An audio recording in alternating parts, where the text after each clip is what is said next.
2008 was a pretty significant year. Barack Obama was elected, Google Chrome came out, Iron Man and the Dark Knight also came out, also GTA 4 and Metal Gear Solid 4 and Indiana Jones 4 came out that year. But one of the things that also came out that year was God of War Chains of Olympus. Now, I never got to experience 2008 since I wasn't born yet, but I do really love the stuff that came out in 2008. But today I'm going to be talking about God of War Chains of Olympus since it turned 18 a few days ago. I'll talk about the story, gameplay, how I played it, and telling you if it still holds up in 2026. And also, this is my first God of War game I've ever completed. I did complete God of War 3 a few years ago, but I don't really remember it. First, I'll tell you how I played it. I emulated the game on PC, and I emulated the PSP version. I highly recommend this version, and I would say it's the best way to play the game. I maxed out the settings and put the game to 8K. Then I used MSAA super sampling, which doubles the resolution, so I basically played the game at 16K.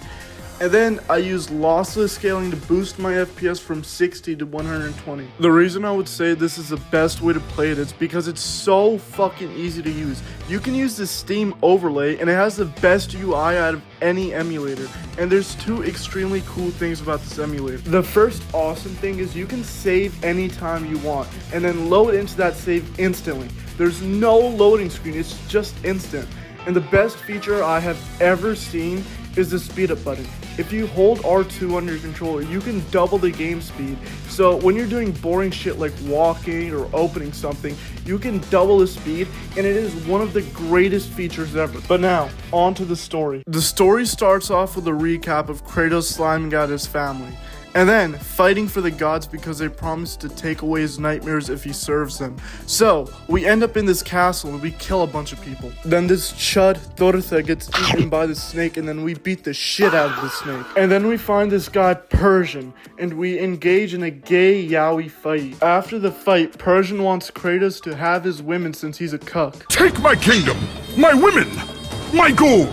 I won't take your riches. But Kratos, being the gay man he is, only wants him. But I will take your... And after that, Kratos kills him. Then Kratos kills this monster. And Kratos gets all angry like a little son today because he thinks the gods are calling him a little bitch because what he did was so easy. And the sun just casually falls down and everything becomes dark. Kratos decided to run towards the light. Kratos, being schizophrenic, heard some music coming out of nowhere. The music he heard inside of his head led him towards his temple. Kratos finds Athena and demands she take away his nightmares, but she says, "Thought not, twin." And she explains that the gods are sleeping and that Kratos needs to find Helios to tell him to restore the light and wake them up. And Kratos, being the obedient femboy he is, agrees to it. After that, we find Helios' sister, Shitty Cockhole. Shitty Cockhole says we gotta find Helios fast before the Titan, Atlas, cracks him. Then after a bit, we go underwater and find her again, and Kratos tells her that he's an obedient femboy to Zeus. I am but a slave to Zeus and Olympus. Then Shitty Cockle says that everyone will die if Kratos doesn't save Helios, and Kratos reluctantly agrees. After a while of fighting, Kratos hears the music again. And then after doing this puzzle, he hears the music again, and he thinks it's his dead daughter Calliope singing it. Calliope! Then Kratos woke up in hell, and after a while of fighting, he finds this drunk homeless unk named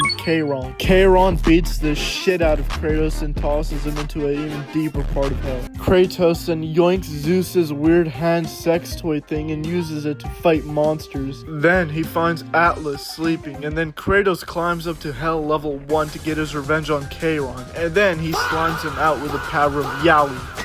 Then he hears Calliope again, and he chases her till he finds this lady named Harry Futanari. Harry Futanari tells him that he could see Calliope again, but everyone would have to suffer, and that he'd have to give away his weapons, and Kratos, with zero hesitation, gives them up and finally reunites with Calliope. Father? My child. Why did you go? I am here now, child, and I will not leave you again. Harry Futanari tells him that Kratos is in a dreamlike state where he gets to live with his daughter, but it's not real. And she says that she's freeing Atlas and the world will get destroyed. and that the real Calliope will die or something, so Kratos has to choose. Betray the gods and live a happy life with his daughter and nothing bad ever happens to him, but it's a dream. Or leave the dream state and pretty much kill his daughter. Kratos goes to the ladder and kills her, which is really tragic and sad. Then Harry Fudanari fights him, and then Kratos kills her too. Then he works out a deal with Atlas, and Atlas carries the world on his shoulders. And then it ends. That was the story of God of War Chains of Olympus. I think the story was pretty solid. It's really short. The game took me about 4 hours to beat, and it's one of the only 3 games I've beaten in a single sitting. The gameplay was really great for a PSP game, and I'd say it still holds up pretty well after 18 years. Like, some stuff that's used here is still used in modern games, like the way the camera functions for executions. It's still the same even for 2026. I really like the gameplay. The only criticisms I have with it, it's too repetitive.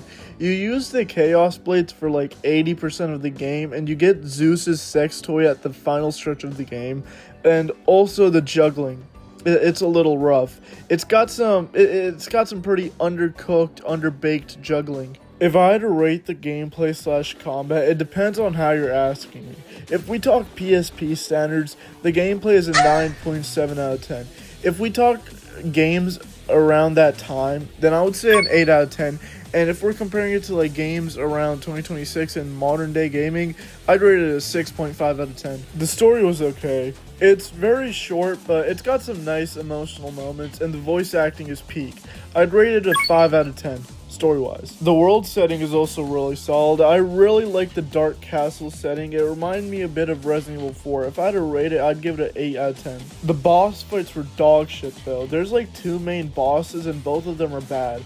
A lot of their movesets are also reused from God of War 1, so they get a 2 out of 10 for me. Overall, I'd rate the game a 7.5 out of 10 in 2026. It's a fun little good game, and I think it holds up pretty well after 18 years, and especially the fact it was made on a PSP. But what do you guys think? Do you like God of War Chains of Olympus? Do you dislike God of War Chains of Olympus? Should I make another video like this for other God of War games like Ghost of Sparta or God of War 1 or even God of War Ascension?